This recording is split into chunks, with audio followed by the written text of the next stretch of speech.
Let's see this question.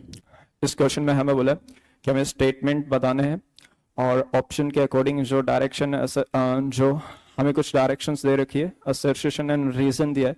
तो जो हमारा स्टेटमेंट अगर ये करेक्ट है तो क्या उसका रीजन भी करेक्ट है या नहीं है, ये हमें बताना है।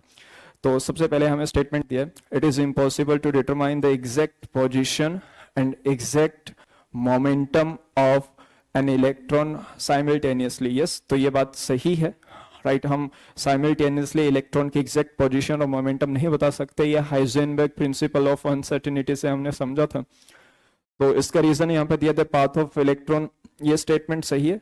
और सेकंड में लिखा है रीजन क्या दिया है, the path of an electron is in an atom is clearly defined. No, और कभी भी इलेक्ट्रॉन का पाथ एग्जैक्टली डिफाइन ही नहीं है। हमने जब श्रोडिंगर वेव इक्वेशन पढ़ा था, श्रोडिंगर का इक्वेशन पढ़ा था, तो उसमें हमें क्लियरली पता चल रहा था कि इलेक्ट्रॉन जो है उसकी कोई फिक्स पोजीशन डिफाइन नहीं है, उसका कोई फिक्स पाथ डिफाइन नहीं है। वो कुछ ऐसे एरियाज में हमें मिलने के उसकी कुछ प्रोबेबिलिटीज होती है जहां पे हम 80 to 90% तक फाइंड आउट करने की टेंडेंसी रख सकते हैं, that is known as orbitals, right. तो हम कभी भी ये फिक्स डिफाइन तो नहीं बता सकते हैं कि उसका पाथ क्या होगा, वो रैंडमली अपनी डायरेक्शन के ऊपर अपनी रैंडम डायरेक्शन के अकॉर्डिंग कहीं पे भी वो इलेक्ट्रॉन मूव कर रहा होगा। तो सेकंड रीजन तो गलत है, क्लियरली डिफाइन नहीं है। फर्स्ट रीजन सही, फर्स्ट स्टेटमेंट सही है।